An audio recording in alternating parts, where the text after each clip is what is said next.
The innocence of children is something we tend to forget. The innocence of our children exists even if they have not been born yet. We plan our futures, we set our goals, we marry our significant other and plan to grow old. And in that process, we bring lives into this world, innocent little babies that will soon have a voice to be heard. Jesus said, "Let the little children come unto me." We know that when they are first born, this is the time when we should be. We should be ready to introduce them to this earthly place, to bring them unto Christ that they may feel his mercy and grace, that they may know that without him nothing is possible, that they can learn to live and to love, to believe in something, to believe in themselves. We have to do this job. We have to nurture them, educate them, bring them up in a Christ-like world, because they are innocent. They don't know what to do or how to do the right and wrong. It is all in how we live. It is all in how we stand strong. It is all in what we want for our children. None of us asked to be here. God blessed us all and allowed us this gift. He gave us this gift for a reason. Now there are some who cannot bear children. And for those of us who are blessed and able to do so, we certainly cannot afford to let them go astray and let them go away. They are innocent. They don't know. We are the ones who have to show. We are the ones who have to lead them and guide them and nurture them and love them. We cannot stop for 1 minute. We cannot place ourselves above them. Once they are born, it's all over for you. It's not about you anymore. They are first in our lives. We are last at the door. Innocence of children. There's no one to blame when this kid runs away or he is shamed. You or your family or anyone for that matter. Your opportunity exists, and it is not at the ladder. Your opportunity exists the day they are born, to rear them and bring them up in a world so torn with despair, grief, stress, and strife. But this kid of yours is innocent and has a chance for a wonderful life. But it's up to you and your faith and strength to make sure your kid's innocence is just not some imprint. It is not fake. It is not made up. They believe in themselves. They believe in you. You are their example. They do what you do. The Lord did his job when he blessed you with this child. If you did not plan it, it's still your job. Everything is for a reason. Everything has its time and season. But the innocence of children is the most important thing you can protect. It is the most important thing that you don't neglect. It is the most important thing that you put above all the rest of any and everything in this world. Because the innocence of children continues through generation after generation. And it starts with us. If we don't raise them right, how can we be just? How can they continue on with a life? The innocence of children, bring them up in a way that's right. Bring them up in God's eyes and in his sight. Let them know who the Lord Jesus Christ is. They will be blessed just as his son is. Well, good afternoon, Wayne listeners. Thank you for joining us this afternoon. And it's hot. Boy, is it hot. I think we've got about right at the same time that it is right now, 105, somewhere there. And I'm sure a lot of people around the country are feeling it too. But we're going to try to cool you off this afternoon for the next hour and speak with you on several announcements that we have and also talk with our guests. We have a wonderful, wonderful gentleman with us today, Chief Frank L. Brown, former chief of police for the city of East Point, and he's currently now running for sheriff of Fulton County. So we're going to get our praise on, shall we? Chief Brown, good afternoon. Good evening. I just wanted to first thank you for joining us. Oh, the pleasure's mine. And I've got some really interesting questions for you today. And, sure. I think it's a wonderful thing what we're doing right now in terms of working together in our voter registration and education drive, and it couldn't be a more perfect time to have you here with us, Excellent. as you know, as you're running for sheriff for Fulton County. Um, Now you have, if I may, on your website, you mentioned why you got into law enforcement and one of the motivating factors. And I don't know if you mind if you share that with us with regard to your son.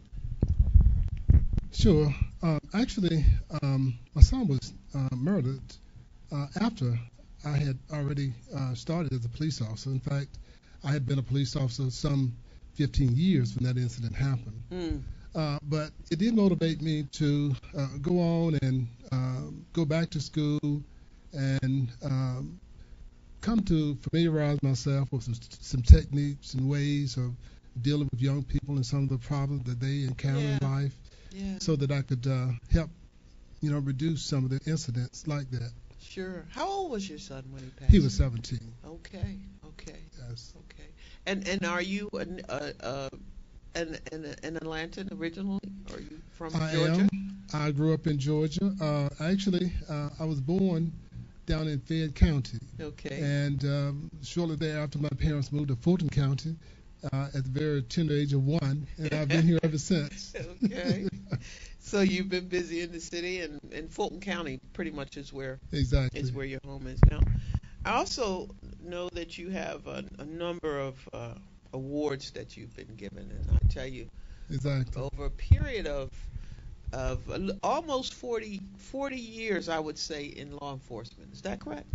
That's correct. 39. I started as soon as I turned 21. I was hired by the city of East Point as a police officer, Mm-hmm. and I continued that one single job for 39 years. Yeah.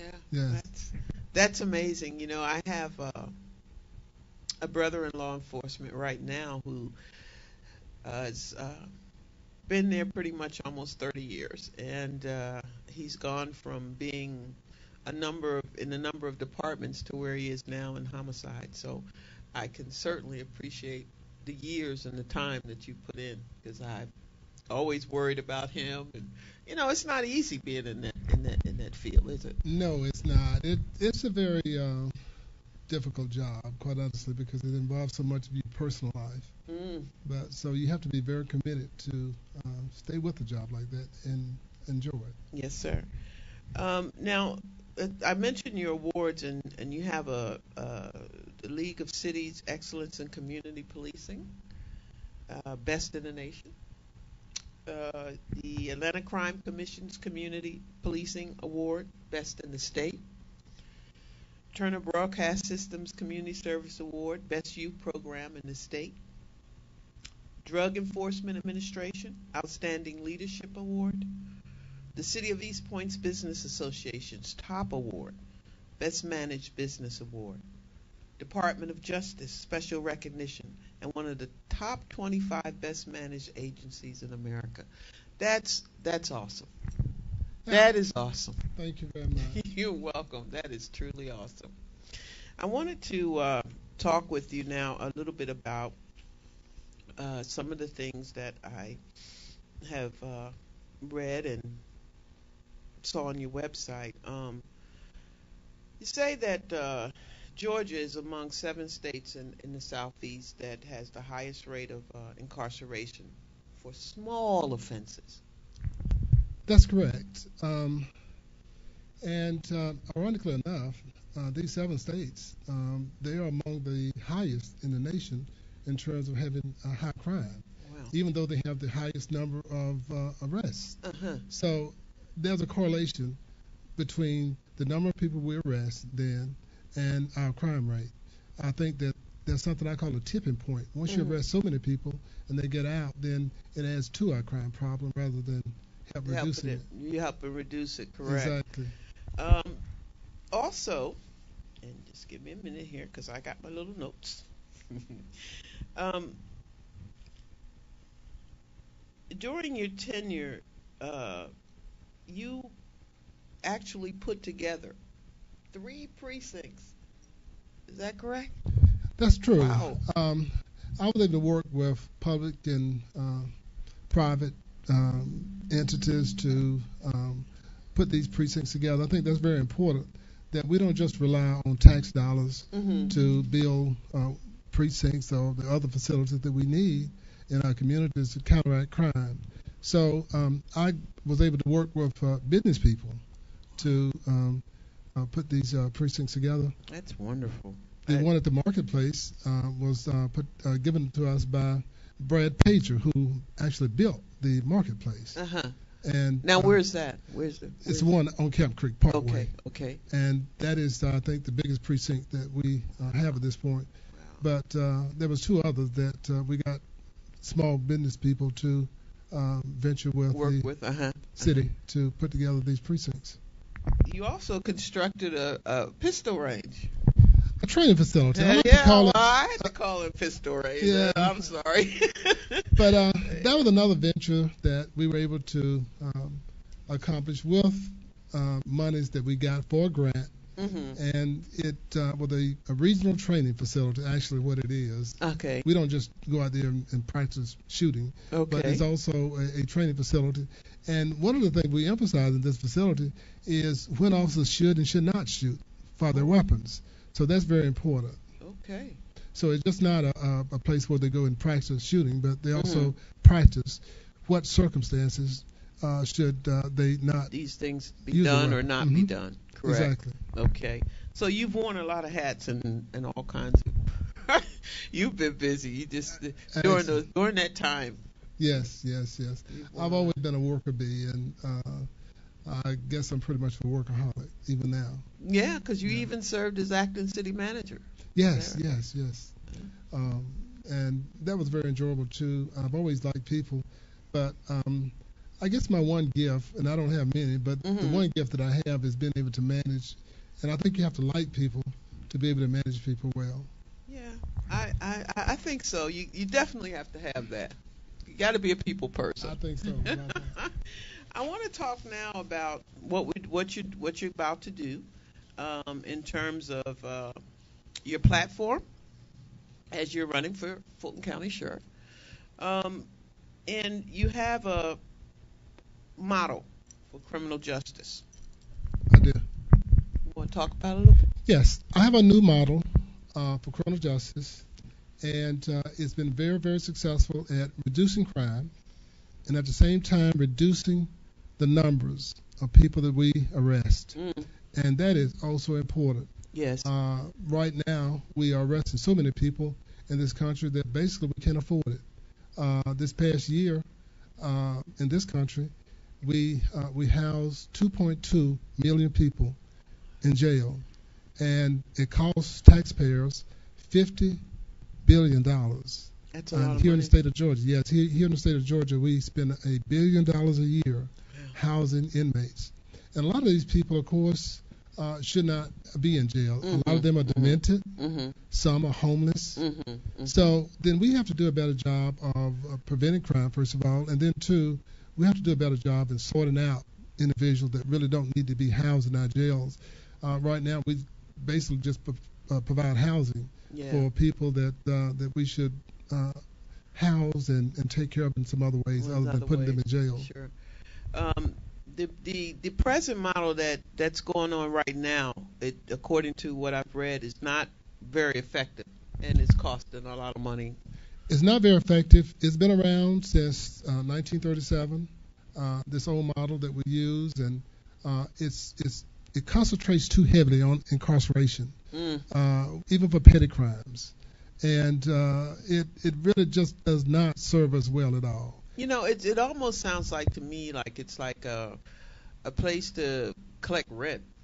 You know, I mean, it's because you hear so many people talk about prisons, and they continuing to build prisons and more prisons and just continue to house people. And so, what are you getting out of that? There's no reform, right? I mean, I don't see how, if you're going to keep someone and just keep building prisons and locking folks up, where's the reform? Where's to try to avoid some of that overcrowding and putting people that may not, like you say, the homeless and this kind of thing? Well, that's true. Unfortunately, over the last several years, it's been more or less a race to incarcerate. We've seen one legislative act right after another, three strikes you're out, Yeah. minimum sentencing. Yeah. All these things dictated more people being arrested and more people being incarcerated.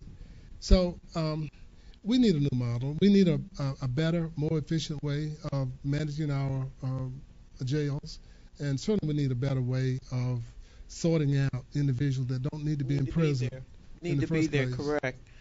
Um, Now, there was some statistics that I also noted that it was during the time that there was an historic 12% one-year drop in crime in 1998, correct?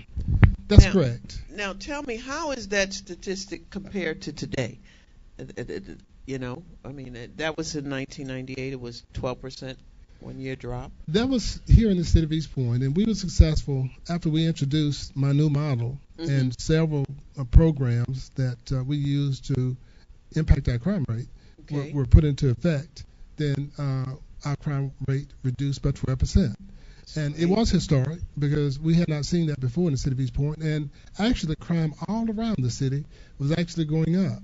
So over a span of 10 years, our crime reduced almost 40%. And at the same time, we were able to reduce the number of people that were incarcerated. That's fantastic. And so, what do you see it as today in comparison?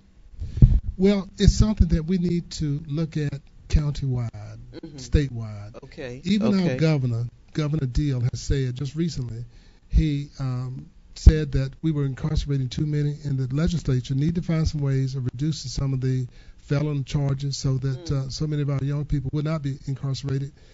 Chief Judge Heimstein went before the legislature, and she made basically the same comments that we needed to reduce some of these crimes so that they were not felons and would not require incarceration. But nonetheless, we are still saddled with that situation. Yeah. But there are some things that we can do. A sheriff has full discretion not to incarcerate some of the people that are sent to the Fulton County Jail. Is that correct? Yes, he does. He has to receive them, but he doesn't have to incarcerate. I see. And that's many things that could be done with good programs and more reform, good management, prevention and reform. And that's one of the things that I'm trying to implement.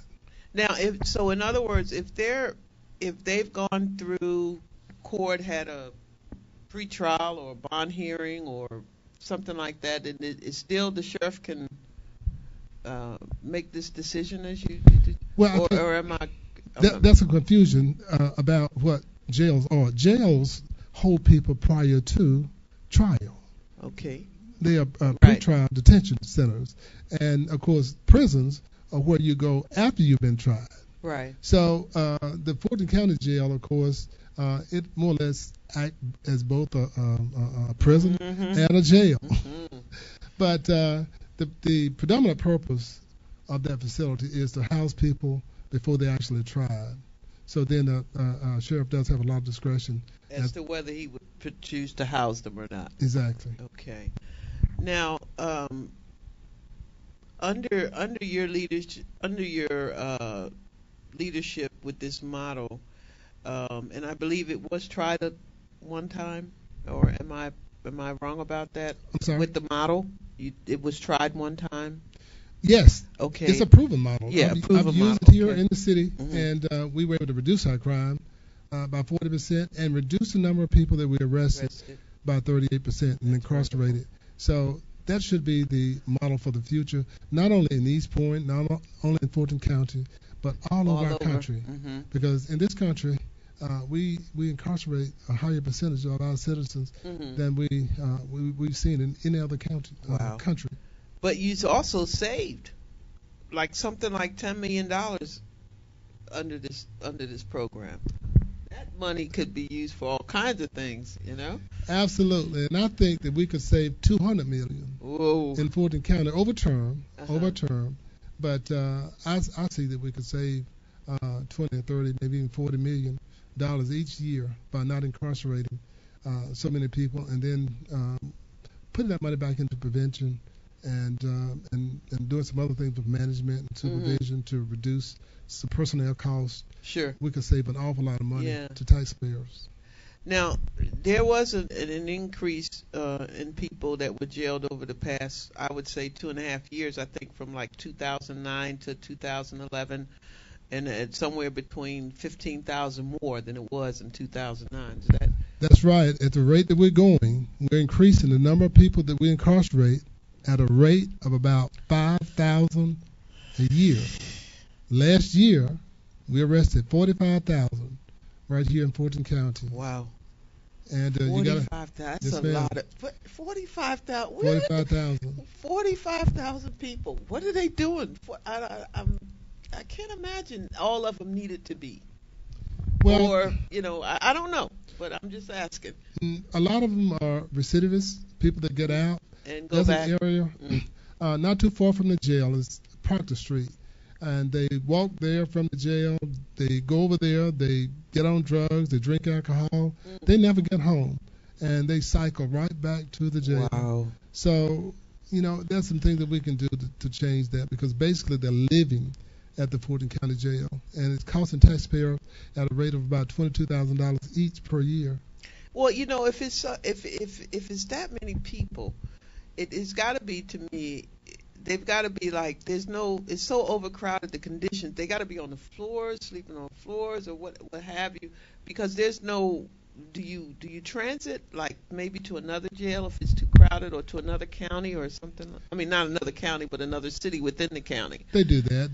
They transport them to different facilities, but you got to understand it costs us at a rate of $26,000 a day to transport these people out. So the weight, the burden is still on the taxpayers. And then you got to understand too that there's a punishment other than the judicial process that these people have to endure, because once they get out, most of them have lost their jobs, and you got to think too that some of them probably would have been able to get out if they could have afforded it. Yeah. So there's some other issues there that we really need to consider when we look at this whole picture of what's going on with the criminal justice system. Now, also I know this myself already, that their minorities are pretty much the biggest number of people that are incarcerated. I mean, I don't know how it is. I know that you had in Fulton County maybe like about 93%. That's correct. And now we've seen since welfare reform, we've seen a number of black females started being incarcerated. Really? And now we have more black females in the Fulton County Jail than we even have white males. And that female number is growing all over the country. And so there's a whole issue area there that we need to take a look at, because we're beginning to see a lot of young mothers incarcerated and stay in jail for long periods of time. And, of course, this affects the family in a very negative way. When you say a lot more of this has increased in terms of the females because of the welfare reform. Yes. So what happened in there? I mean, is that something that they're doing that's bringing them into the system? Well, you got to understand that a lot of this is related to poverty.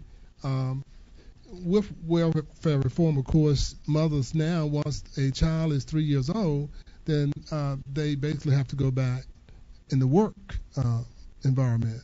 And for minorities, that's not always easy to find jobs and on and on. So then a lot of mothers are caught with petty thefts and shoplifting and that kind of thing. I see. You also talk about the role of, as you mentioned earlier, with the sheriffs having discretion, but also the role of the law enforcement leaders, and as they are empowered by the state's constitution and what they can do. Yes, the sheriff is the chief law enforcement officer in the county, and you have to understand that a sheriff is just not a law enforcement officer. He has a responsibility. He's a shareholder in each community, he has a responsibility not just to be a law enforcement person, but also be an advocate for justice and Yeah. make sure that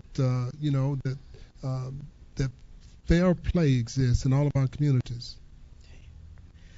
You know, whenever I read that part, I was just amazed because I didn't realize how empowered and how much leverage a sheriff has Yes. over a particular county, or that's They do, and one of the difficulties I think that we've seen in having a lot of success in the sheriff department is that we don't have a good process for choosing sheriffs. mm, The qualifications are very minor and minimal. All you have to have is basically a high school diploma. And as far as I know, we've never had a sheriff with the credentials that I have. okay. And so I think that for that reason alone, I think I can make a very big Oh, difference. no doubt. But now you say just a high school, Basically, yes. but they do have to have some law enforcement experience, right? Well, that is not required. Really? No. So I can run for sheriff? No, just kidding. I wouldn't know what the first thing to do. But that's interesting. Yes, I had it no is. idea that. I thought you'd at least have to have been a police officer or, or something. I mean, how are you going to lead other law enforcement personnel if you don't have the experience or the knowledge? How do you do that? Well, I think that's the problem that we've had over the years, having individuals that were not really qualified to do it. That's interesting. Very interesting. Um, Now, there's the Fulton County Jail uses, and I'm just quoting you here, that they use this traditional model. It operates much like prisons, and you say that as opposed to being jails, they're more like prisons, as we just mentioned earlier. That they only should be like a holding place until sentence or whatever is determined, but that doesn't happen. Well, part of the problem is this. Once you are incarcerated in the Fulton County Jail, you're basically on your own to get out. Wow. There's nobody there going to give you a phone number if you don't have it, to assist you maybe with a call if you don't know a phone number.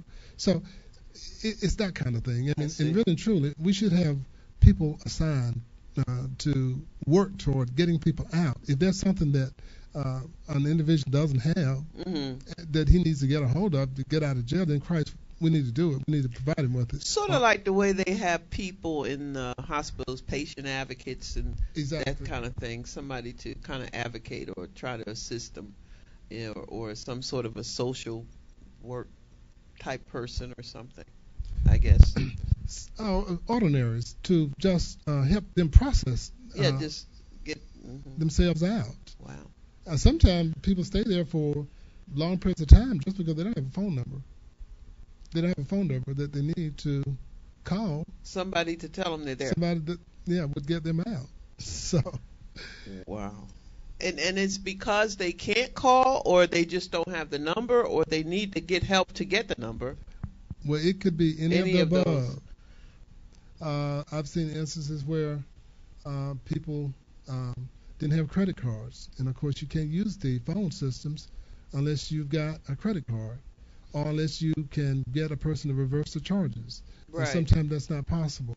So then people sit there for that reason. And that tends to be very expensive, doesn't it? Yes, it can be. They want to call and reverse the charges to other people. Yeah.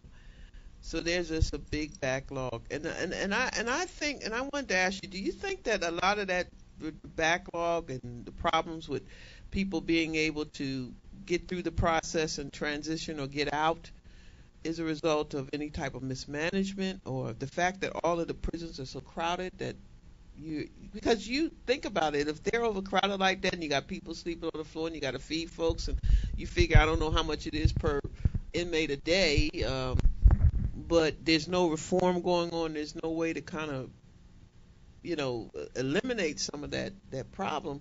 How is it mismanagement, you think, or is it just I think by and large it is mismanagement. Of course, um, there are some other issues there. There's an awful lot of people being sent there from other jurisdictions, from Mhm. other cities. Mhm. But I had a very similar situation in the city of East Point when I Okay. took over the police department, and our jail was basically full. But I was able to reduce the jail population in the city of East Point just by management mainly. And then we were able to provide jail services for Whitfield County, for Martyr, Hateville, and Wow. College Park, Wow. along with our own prisoners. So we were able to provide jail services for all these other entities because our services were being mismanaged. And I think basically that's what we're seeing in Fulton Yeah. County. Yeah. That facility is ample to handle the number of people that ought to be in jail in Fulton County. We're arresting too many, holding too many people for petty crimes, and the people that really need to be in jail Hmm. are not there. Well, now, how does that work? Well, we don't spend many resources on the people that really need to be in jail. You'd be surprised at how few resources we actually spend on pursuing the hardened criminals. We spend most of our resources processing and going after petty crimes. And I can imagine now, would that include a lot of juveniles? But of course, juveniles don't go to the Fulton Yeah, County but I'm Jail. saying as far as housing and the money that has to be that's put into those kinds of in that direction. Well, of course, you spend $1 at doing one thing at the expense of not being able to spend it doing something else, Yeah. for sure. So it takes away from health services. That jail budget is $100 million. It's the biggest single budget entity that we have. It's $100 million, Wow. and health services is just a little bit over half of that. And this year, health services is having to be reduced a little bit, and my suspicion is because jail services have had to be increased. And the majority of that money is taxpayer money. Yes, for sure. Taxpayers are Yes, putting ma'am. that money. Wow. Um, the and then I want to just talk a little bit more with this mismanagement thing. It also can create safety problems. That all that kind of stuff could come into play. Safety problems, weapons, I mean, if it's not managed right, and the more people you have, I would think that all kinds of stuff could be happening because you can't oversee everything if you're not managed correctly, right? Well, that's true, and I think it all starts with good management.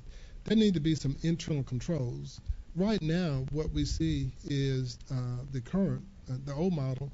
They're relying on outside agencies coming in and trying to uh, correct problems after they Mhm. happen. Mhm. But what's really needed, we need internal controls where you can look to see that procedures are being followed, Right. things have been being done procedurally right, Sure. and you know that they've been done right. But right now, that's not happening. And so we need to go in with a whole set of rules and procedures and basically change the way the sheriff's department is operating. Well, now uh, at this, how I'm just trying to see how I want to put this because we talked a little bit about doing sentence reforming. How successful now is sentence reform, or is there any? Is no Well, there may be some plans for it, but we haven't seen nothing? any major changes for sentence Do you have reform. any kind of Well, that is a legislative process. the ideas that you would pass on to them? The things that I could do are underneath Mhm. the structure Mhm. of sentencing, but a sheriff had the discretion of putting together programs to Okay. prevent crime, Right. to put these young people in special programs rather than putting them in jail. So there's Yeah. a number of things that could be done. One of the programs I started was alternative choice in the Mhm. city of East Point, and it was used for a very long time in the Superior Court of Fulton County, and it was the only non-sentencing program that they had in the Fulton County court system for a long time, and I don't think it's being used now. But it was a very good program. It was used to steer young people away from jail and incarceration by putting them in specific programs. I see. I see. Now, I want you to talk now for us about your position in terms of what your goals would be should you become elected as sheriff of Fulton County, your plans, and tell us a little bit. One of the things that I would like to do is see a countywide, multi-year juvenile prevention effort. Right now, our juvenile prevention programs are very fragmented. There's a number of great programs out there. Our citizens are stepping up to the plate. Many of our churches are. They last time I checked, we had about 1,700 different 501c3 groups dealing with young adults here in Metro, but it's so fragmented. We've got situations where there's minuses and surpluses side by side, and what I mean by that is a lot of times there may be a community that's in need of a service, and the service is right there, but there's no way to get the people into the programs. There's no way to force the kids, or no way to direct them into the programs.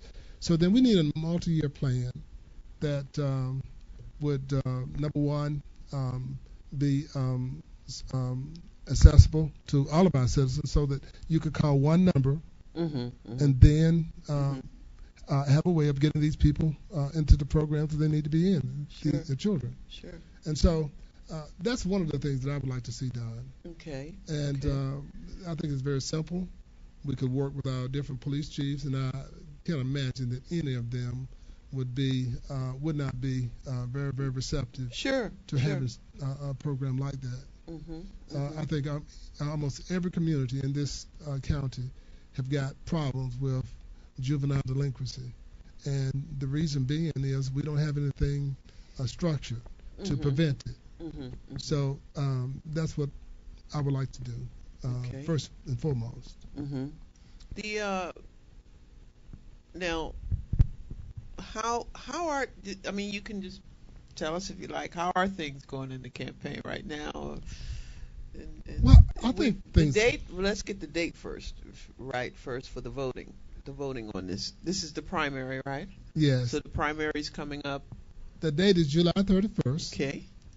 And I think the campaign is going well. Good. We've got a number of people helping. We've got over 100 volunteers. Wow. And they're spread out all over. And we really intend to really concentrate our efforts over the last 2 weeks of the campaign leading up to Election Day. So you're going to see more of us and hear more of us. Yeah. And you have a lot of young people working with you. Yes, we do.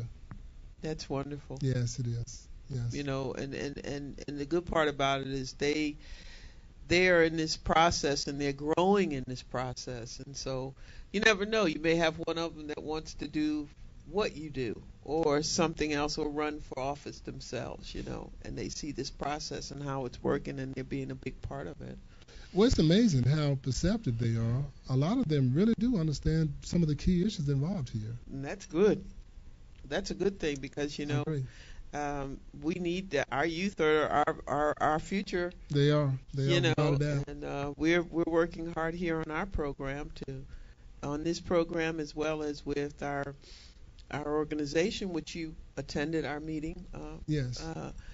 In terms of our voter education and registration and membership drive, we want to continue to work with the young people and get them more involved in what we're doing here. They got to vote. We got to get them voted. Yes. Now, the young people that you have right now working with you, are they out there scrounging around and getting them 18-year-olds registered? Because they need to be getting them registered, right? They do, and quite a few of them are.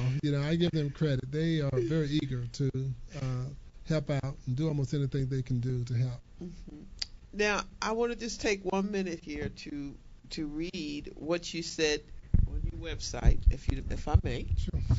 Um, when elected, and I like that. When I'm elected, I will eliminate overcrowding in the Fulton County Jail within 6 months. I will reduce crime in Fulton County by no less than 21% and simultaneously reduce the number of inmates held in Fulton County Jail by no less than 35%. You will allocate more resources to the safe handling of criminals. You'll reduce overrepresentation of minorities in Fulton County jails by 35%. You'll develop partnerships with and ascertain grants to support 501c3s, prevention and reentry programs. Your goal would be to ascertain $200 million in grant funds for this purpose. You're going to reduce truancy, which is good. That's one of my favorites right there. These kids are, where are they? They're not in school. They're not voting. They either end up homeless or in jail. That's right. So you'll reduce truancy by 25% in Fulton County with that program that you have. You'll establish internal control to prevent guns, knives from courtrooms and jails. You'll save Fulton County taxpayers no less than $40 million of its existing budget over a 4-year period. That's pretty strong. The Fulton County Jail does not have a proven, and I quote what Chief Brown has said here. The Fulton County Jail does not have a proven, valid, and reliable recidivism program, and you will formulate and implement such a program that will reduce recidivism by 30%. You will stabilize the Fulton County Sheriff Department workforce by establishing career development, extending civil service, creating a competitive pay scale, and by remedial and advanced training of employees. Well, all the things that you just read are things that I've already done. My new model has proven to do exactly what each one of those wow. statements said. Well, we sure wish you luck, and I'm more than excited to be able to do whatever we can by our avenue here and having you here on the show and to talk about your campaign, to talk about your running for sheriff for Fulton County. And in closing, I'd just like for you to talk to our audience and have at it. In closing, I would just like to say that what is most vital for us as communities here in Fulton County is to be able to control our crime without incarcerating millions, basically, of young people. We are incarcerating too many of our young adults currently. Mm-hmm. And we can control our crime, reduce our crime, and at the same time reduce the number of young people that we're arresting. And we can make our community safe. It's already been proven. I was able to do that here in the city of East Point. God bless you all, and thank you for listening. And I was just delighted to have had the opportunity to speak.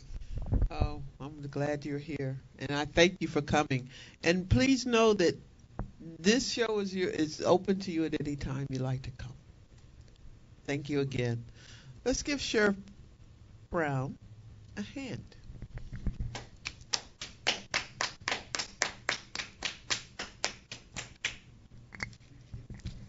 Thank you. I was struggling a little bit this morning. I've been out there the heat of the day, and I wanted my best.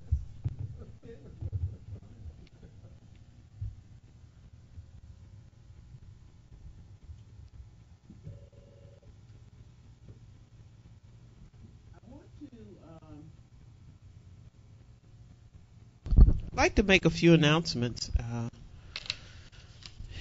We're, as I mentioned just a few minutes ago with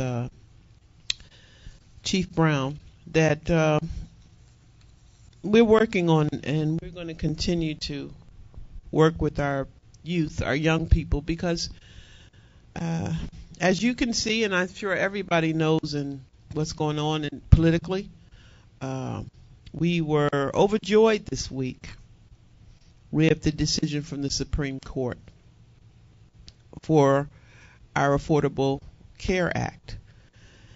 And I was just jubilated to know that we have a leader that has always said to us all that change will come. It's not easy. It takes time.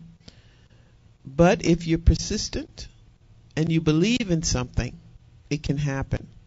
And all of that is hope.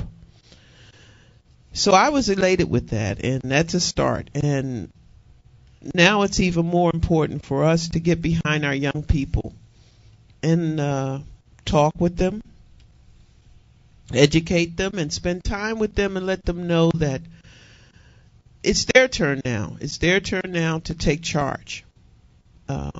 We can assist them, as I talked about in my poem, as parents, and work with them and make sure they have an imprint in this world. That their names are not going unheard, particularly if they have a gift and a talent. We want to share that with the world. And so our youth voter education registration and NAACP membership drive began about 3 Tuesdays ago. We've been meeting here every Tuesday at 7 p.m. Our organization is now filed for application for LLC. Our movement is called Community Advocates in Action. And we meet here every Tuesday at 7 p.m. And so for those of you who are local here in Atlanta or the metropolitan area, we invite you to join us, to bring young people with you.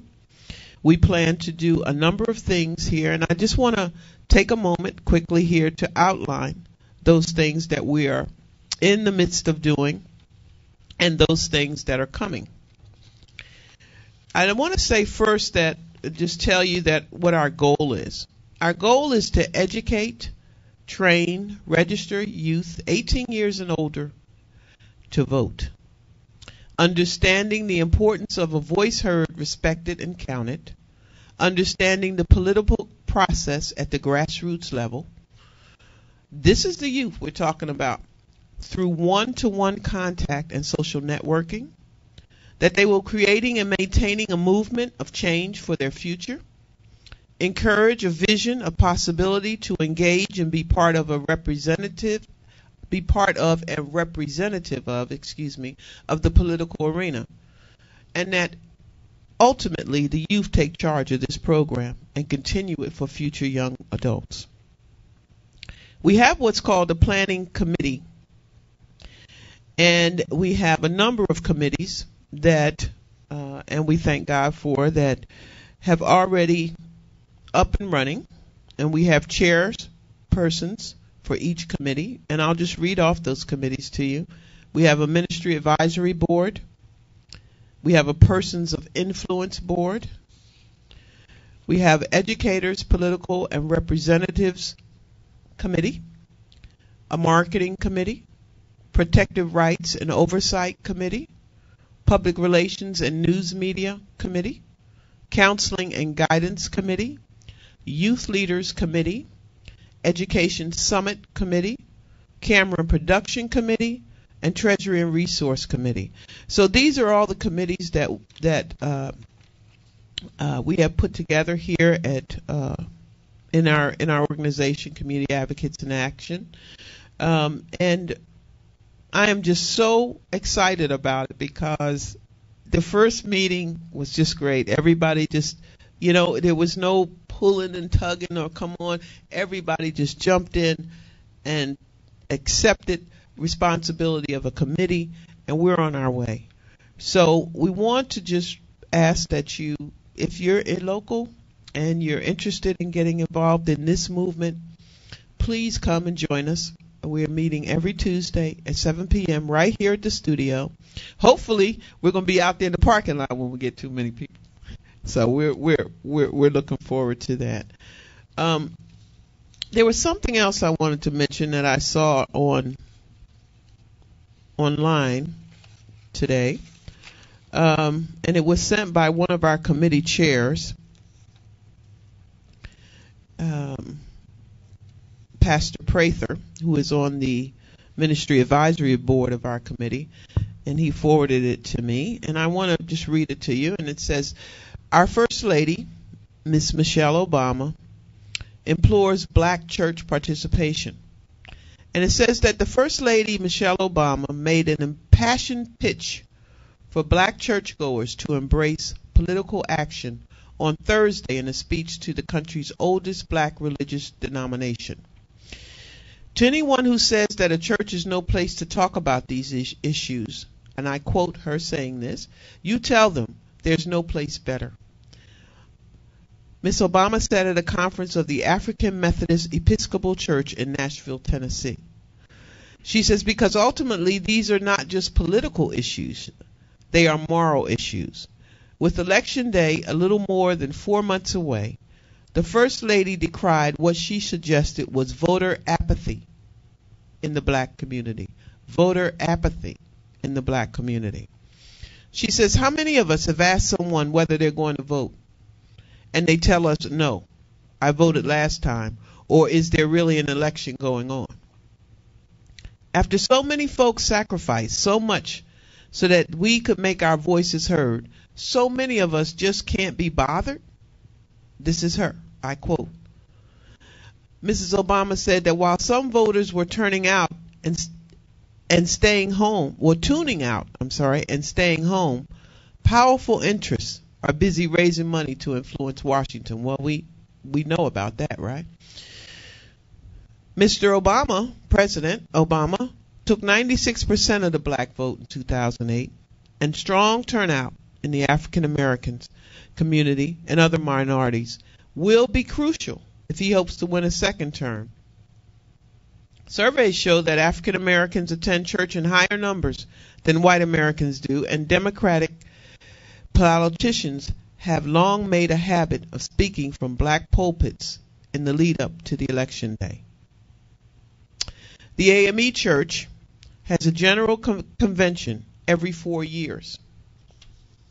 The First Lady also spoke of her husband on Thursday, telling the story of a photo hanging in the Oval Office that shows the president meeting a 5-year-old African-American boy at the White House 3 years ago. White House photographers change the photo hanging in the West Wing every couple of weeks, Ms. Obama said, except for that one. Young people, children.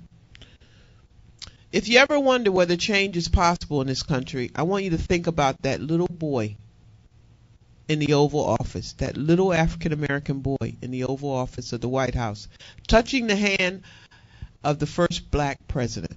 She says blacks had to actively make good of their centuries-old legacy of political activism, mentioning names like Frederick Douglass and Rosa Parks. Today, the connection between our laws and our lives isn't always as clear as it was 50 years or 150 years ago. As a result, she said, it's sometimes easy to assume that battles in our courts and legislatures have all been won. In her speech, Ms. Obama promoted causes like investing in roads and schools and creating jobs and taking care of veterans.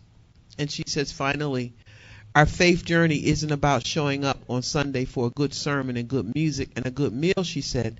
It's about what we do Monday through Saturday as well. I want to leave you with that.